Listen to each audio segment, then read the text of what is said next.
ఇవాళ మీరు ఏవో ప్రాబ్లమ్స్ ఉన్నాయి, ఎలాగైనా సరే మా మ్యారేజ్ని సార్ట్ అవుట్ చేయండి అంటున్నారు. కొంతమంది ఏమో లేదు నేను విడిపోతాను అంటున్నారు. ఏంటి ప్రాబ్లం ఏంటి చెప్పండి. సార్ యాక్చువల్గా ఏంటంటే అక్క, అయన్నొద్దు పాయింట్కి రా.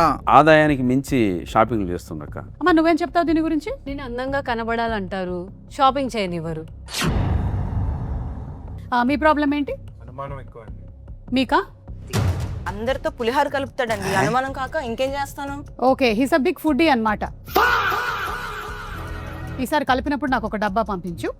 ఓకే, డబ్బా నేను తిరిగి పంపించేస్తాను. బాబు నీ ప్రాబ్లం ఏంటమ్మా? అయిపోయిన ప్రతిదాన్ని తవ్వి బయట చేస్తున్నాను. గార్డెనింగ్ చేస్తూ ఉంటుందా? తనకి ఏదైనా గర్ల్ ఫ్రెండ్ ఉందని? ఎస్, ఒకళ్ళు కాదు, ఇద్దరు ముగ్గురు ఉన్నారు గర్ల్ ఫ్రెండ్స్. ఓ, ఈ రోజుల్లో ఒక్క గర్ల్ ఫ్రెండే కష్టమైతే ఇతనికి ఇద్దరు ముగ్గురు గర్ల్ ఫ్రెండ్స్ ఉన్నారు.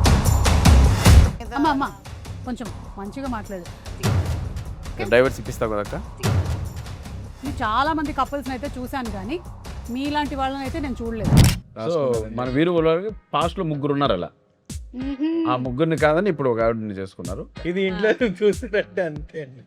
ఏముంది డైవర్స్ ఇంకోటి చేస్తున్నారు. అంత ఈజీగా చారు పెట్టుకున్నట్టు చెప్తారేమిటండి? ఈ సినిమాలో అలాగే ఉంటుంది అక్క, మాట్లాడితే డైవర్స్. చిన్న చిన్న విషయాలకి కూడా డివోర్స్ కి వెళ్ళిపోతూ ఉన్నారు.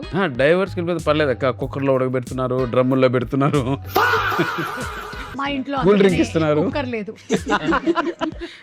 ఈగో ఎవరికి ఎక్కువ ఉంటుంది, ఆడవాళ్ళక ఆన్ అ పర్సెంటేజ్? జెంట్స్ కే నువ్వు ఎలా చూసావు ఇది? ఎలా చూసావు? ఎన్నో పెళ్ళి అయింది. మా డాడీకి కూడా చాలా ఈగో ప్రాబ్లం, మేల్ ఈగో. కలిసే ఉన్నారండి వాళ్ళిద్దరు ఇప్పుడు? అలాగే అక్క. ఫీమేల్ ఓరియంటెడ్ టైటిల్ నేమ్స్ మాత్రమే చెప్పాలి. 6 ప్రతివతులు.